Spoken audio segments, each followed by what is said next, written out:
L'année 2024 ne sera pas une année comme les autres. Croyez-le ou non, cette année nous serons plus proches que jamais du retour de Jésus, car il nous apportera des signes très importants qui confirmeront ce que la Bible disait déjà depuis des millénaires. Et dans cette vidéo, je ne vais pas simplement apporter une parole d'amour et d'espoir à votre cœur. Ce que Dieu a pour vous aujourd'hui va bien au-delà de cela. C'est un appel, un avertissement concernant les 4 événements qui se produiront dans le monde à partir de l'année 2024.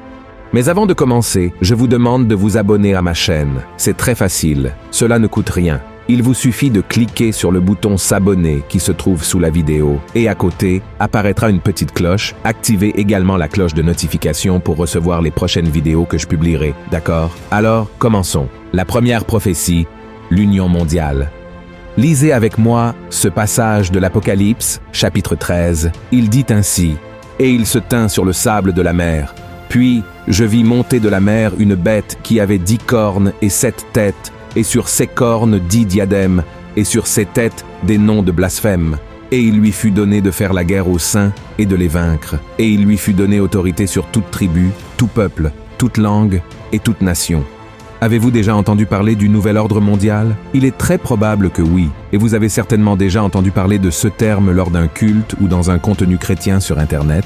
Et à cause de cela, nous avons commencé à croire que ce sujet était exclusivement lié au domaine de la religion, comme quelque chose de très lointain, et parfois même fantaisiste.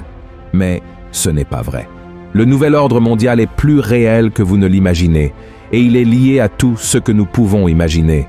Les mondes juridiques, commerciaux, économiques, technologiques, activistes et même philosophiques attendent l'avènement de cet ordre qui représente une réorganisation politique internationale basée sur une constitution unique et universelle où tout le monde sera soumis au même régime et au même leader. Ce modèle de gouvernance gagnera encore plus en force en 2024 parce que de nombreux dirigeants de grandes nations comparent le monde à un enfant qui court d'un côté à l'autre sans contrôle, nécessitant un adulte pour veiller sur lui. C'est-à-dire qu'il faut qu'une personne responsable prenne soin de tout et de tous de la meilleure manière possible. Et ces derniers temps, sous nos yeux, les pays se rapprochent de plus en plus en concluant des alliances politiques et économiques internationales qui, dans un avenir très proche, pourraient constituer et consolider un seul leadership mondial unifié. Un exemple clair et très proche de nous est le renforcement des BRICS, un groupe formé par le Brésil, la Russie, l'Inde, la Chine et l'Afrique du Sud, qui cherchent à coopérer pour se développer. Les relations entre ces nations sont très renforcées par leur gouvernement actuel, et il est très possible que l'année 2024 soit encore plus importante pour eux. Certains membres de ce groupe défendent déjà la création d'une monnaie unique qui faciliterait les échanges entre ces pays. Et c'est juste un exemple d'union qui prépare le terrain pour la prophétie de l'Apocalypse 13, où le leader émergera et exercera son autorité sur toutes les nations, et ce leader est l'Antichrist. Alors, lorsque vous regardez à la télévision ou sur Internet que les pays se regroupent en prétendant vouloir se développer, rappelez-vous que ce n'est pas une coïncidence, mais plutôt la manifestation et l'accomplissement des prophéties écrites il y a des milliers d'années. Dieu ne veut pas que vous soyez trompés en 2024. Tout ce que vous entendez dire qu'il va se passer a une connexion. Aucun événement n'est isolé. Chaque guerre, chaque alliance et chaque désaccord font partie du plan prophétique du Seigneur. Vous pouvez être surpris par tout ce qui se passe et ce qui va arriver à partir de cette année. Mais Dieu n'est pas surpris. Tout suit le plan que le Seigneur a tracé un jour, et Jésus en a parlé lorsqu'il était sur terre. Donc, chaque fois que vous êtes confronté à un événement mondial en regardant les nouvelles, demandez-vous, comment cela est-il lié à ce que la Bible dit qu'il arrivera? Et alors, soyez attentifs. La deuxième prophétie, les avancées technologiques. Lisons un autre passage de l'Apocalypse 13 qui fait de grandes révélations sur ce sujet. Il est écrit ainsi: « Et elle fit que tous, petits et grands, riches et pauvres, libres et esclaves, reçussent une marque sur leur main droite ou sur leur front, et que personne ne put acheter ni vendre, sans avoir la marque, le nom de la bête ou le nombre de son nom. C'est ici la sagesse. Que celui qui a de l'intelligence calcule le nombre de la bête, car c'est un nombre d'hommes, et son nombre est 666. Et je ne sais pas si vous avez déjà pris le temps d'y penser, mais ce qui était inimaginable il y a 60 ans est devenu si courant aujourd'hui que nous ne pouvons pas imaginer nos vies sans ces choses. Et même si cette évolution rapide semblait impossible dans le passé, elle indique l'accomplissement des prophéties bibliques sur la fin des temps et le retour de Jésus. Parmi tant de technologies, l'une des plus avancées est le système qui surveille tout ce que nous faisons. Par exemple, ces derniers jours, j'utilisais une application qui relie mon téléphone à ma voiture et j'ai vu qu'elle avait suivi tous mes trajets au cours des dernières années. Elle a enregistré chaque endroit où je suis passé, chaque station-service, chaque restaurant au bord de la route où je me suis arrêté, combien de temps je suis resté et même combien j'ai dépensé en péage. Et la même chose se produit avec nos transactions financières. Il existe un système technologique économique qui nous permet de payer des factures et de faire des achats sans avoir d'argent liquide en main. Il suffit d'une carte de crédit ou d'une application sur le téléphone pour payer ce que nous achetons. Aujourd'hui, l'une des plus grandes difficultés des supermarchés et autres types de commerce est d'avoir des pièces de monnaie et des billets de petite valeur dans leurs caisses pour rendre la monnaie, car personne ne porte plus d'argent liquide. Cela peut sembler anodin, mais cet exemple que je vous ai donné montre qu'il existe une infrastructure de pouvoir, de contrôle et de surveillance prête à ce qu'un leader mondial prenne le contrôle des finances de tous les habitants de la Terre. Et c'est exactement ce dont l'apôtre Jean parlait concernant la marque de la bête. Seuls ceux qu'elle autorisera pourront acheter et vendre. Comme je l'ai dit précédemment, tout cela s'aggravera, y compris avec l'émergence des monnaies numériques lancées par les gouvernements, qui pourraient offrir des avantages supposés à ceux qui préfèrent les utiliser plutôt que l'argent liquide, sous prétexte qu'elles simplifient les transactions et évitent les vols, par exemple. Le passage du traditionnel argent liquide ne concerne pas seulement l'efficacité ou les préoccupations de sécurité, c'est le reflet du mouvement que le monde est en train de faire vers l'union mondiale. Une monnaie numérique unifiée pourrait ouvrir la voie à ce leader annoncé pour avoir un contrôle sur le commerce mondial. Et à mesure que ce changement se poursuit, les pièces du puzzle des prophéties de la fin des temps s'emboîtent de plus en plus. Avant d'aborder la troisième prophétie, il y a un autre point très important dans l'avancée technologique qui indique l'arrivée de l'Antichrist, les intelligences artificielles. De nos jours, elles semblent inoffensives et nous aident dans de nombreux aspects de notre vie quotidienne. La science prévoit déjà de créer des super-intelligences artificielles pour dominer le monde et même mener les guerres. Et ce n'est pas moi qui affirme cela, mais des chercheurs de l'Institut pour le futur de l'humanité, affiliés à l'Université d'Oxford, au Royaume-Uni. Un autre avertissement important que ces chercheurs émettent est que cette superintelligence serait capable de créer d'autres machines ou systèmes sans l'aide de l'homme, y compris en apportant des améliorations à elle-même, ce qui signifie que nous n'aurions plus aucun contrôle sur elle.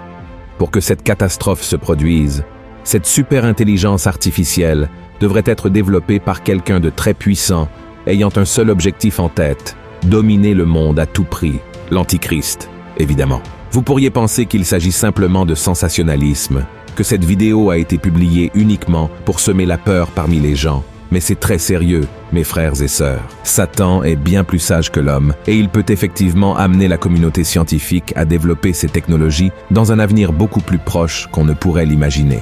Ne doutez pas de son pouvoir. Nous savons que l'ennemi n'agit que par la permission de Dieu, mais la Bible elle-même nous montre que ce monde gît dans le malin et que le diable est le prince de cet endroit.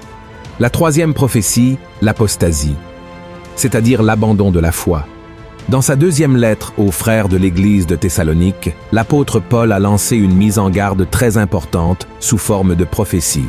Il a dit ceci: « Pour ce qui concerne l'avènement de notre Seigneur Jésus-Christ et notre réunion avec lui, nous vous prions, frères, de ne pas vous laisser facilement ébranler dans votre bon sens et de ne pas vous laisser troubler, soit par quelque inspiration, soit par quelques paroles ou par quelques lettres qu'on dirait venir de nous, comme si le jour du Seigneur était déjà là. Que personne ne vous séduise d'aucune manière, car il faut que l'apostasie soit arrivée auparavant et qu'on ait vu paraître l'homme du péché, le fils de la perdition. » Voici, frères et sœurs, l'un des plus grands avertissements concernant la fin des temps concerne l'apostasie, c'est-à-dire l'abandon de la foi. Comme nous l'avons vu, la Bible parle d'un grand abandon des enseignements de Dieu, et cela se produit juste devant nous.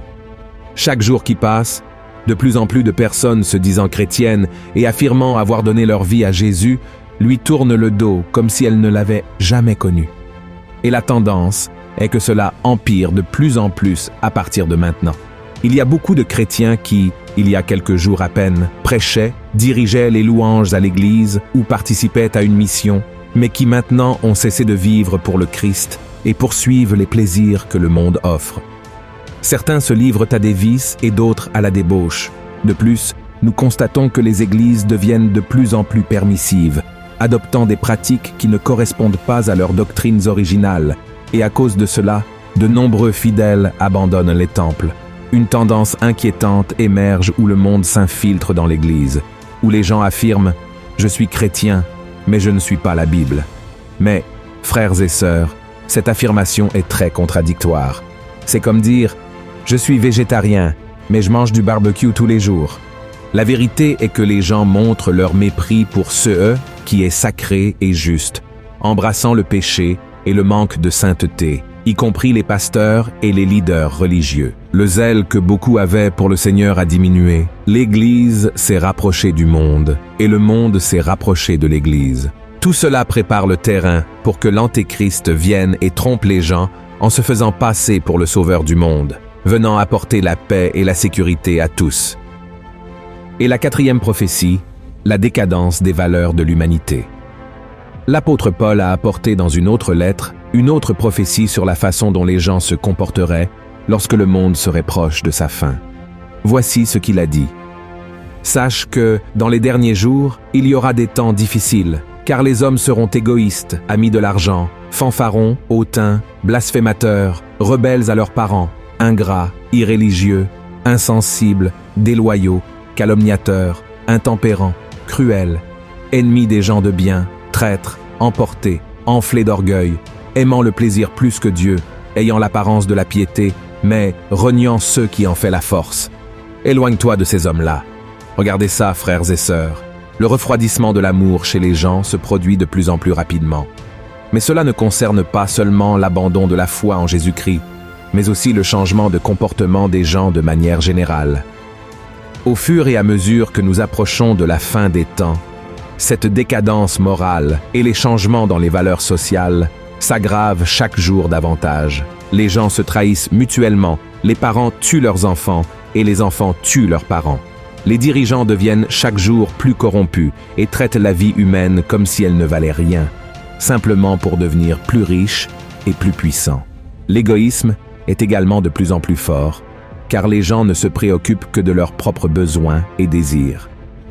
Nous voyons cela de diverses manières, avec des mariages dépourvus de tout compagnonnage, où le mari et la femme ne pensent qu'à eux-mêmes. Même les dirigeants religieux veulent attirer plus d'attention sur eux-mêmes que sur la parole qu'ils devraient prêcher. En cette année 2024, nous devons intensifier notre relation avec Dieu afin que notre moi ne cherche pas à prendre la place dans nos vies qui appartient au Seigneur. Réfléchissez aux péchés que vous pourriez cacher à votre conjoint, à votre famille ou à vos frères et sœurs en Christ, et abandonnez-les dès que possible. Aucun de nous ne peut mener une double vie sans conséquence. Frères et sœurs, le péché est cruel, il promet la liberté, mais finit par asservir. Alors que les jours avancent, la nécessité pour les gens de rester vigilants augmente considérablement. Comme je l'ai expliqué dans cette vidéo, l'union mondiale, les progrès technologiques, le refroidissement de la foi et la perte des valeurs chrétiennes sont des avertissements pour nous tous, montrant que la fin est proche et que Jésus viendra très bientôt pour chercher ceux qui l'ont suivi et condamner ceux qui ont ignoré ses commandements et ont préféré vivre dans le péché. Je crois que Dieu ne t'a pas envoyé cette parole aujourd'hui pour que tu aies peur et que tu paniques devant ce qui est à venir, mais plutôt pour que tu adoptes une position ferme face aux choses qui se passent déjà. D'accord? Si vous avez aimé ce message, partagez-le avec vos amis et votre famille, et je vous attends dans la prochaine vidéo. Que Dieu vous bénisse puissamment. Un grand câlin.